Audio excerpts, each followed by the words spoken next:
धमकी दिली आहे की 27% केंद्रातल्या आरक्षणाला चॅलेंज करू। मनोज जरांगेने धमकी दिली आहे की 27% केंद्रातल्या आरक्षणाला आम्ही चॅलेंज करू कोर्टात। धमकी नाही म्हणत, त्यांनी त्यांचा विचार मांडलाय। आपण त्याला धमकी वगैरे शब्द वापरून विनाकारण दोन समाजामध्ये तेढ निर्माण होईल अशी वक्तव्य करणं टाळलं पाहिजे। नारायण राणे म्हणतात की मराठा कुणबी वेगवेगळे, मात्र त्यांनी यावर मी सकाळीच सांगितलं की नारायण राणेंना ना मराठ्यांशी घेणं देणं न ओबीसीशी घेणं देणं आहे। शिवछत्रपतींची अस्मिता जपली पाहिजे असं म्हणणाऱ्या नारायण राणेंनीच मुळात शिवछत्रपतींची अस्मिता जपली नाही। त्यांना जर छत्रपती शिवाजी महाराज कळले असते तर शिवाजी महाराजांबद्दल अवमानकारक बोलणाऱ्या भगतसिंग कोश्यारींच्या बद्दल त्यांनी एक फार कणखर आणि मजबूत अशी भूमिका घेतली असती।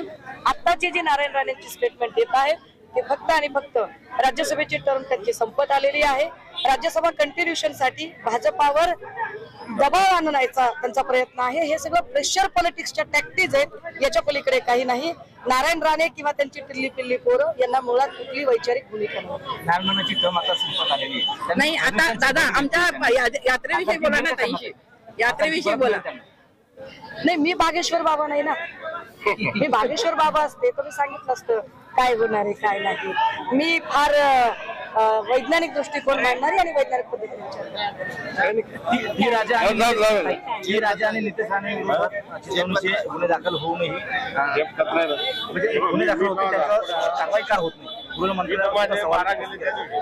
का कारवाई होईल बरं? गृहमंत्री देवेंद्र फडणवीसांनी ठरवून त्यांच्या मार्किंग ब्रिगेडच्या टीम मध्ये ठेवलेली ही माणसं आहेत की ज्यांचं कामच आहे जाती जाती धर्माधर्मात तेढ निर्माण करणे। त्यामुळे सरकार पुरस्कृत दंगली घडवण्यासाठी नेमलेल्या नेत्यांकडून हे असंच वक्तव्य देवेंद्रजींना अपेक्षित आहे आणि देवेंद्रजीच त्यांना पाठीशी घालतात।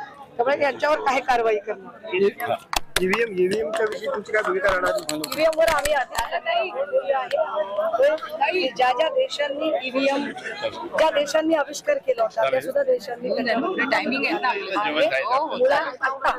ज्या काही पद्धतीने एकूण व्यवस्था चालू आहे।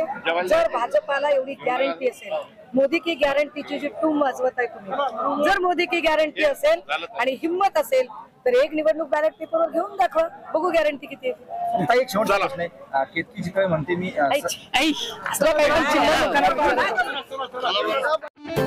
रोजच्या घडामोडी पाहण्यासाठी राजकीय दर्शन न्यूज चॅनल सबस्क्राईब करा आणि बेल आयकॉन दाबायला मुळीच विसरू नका।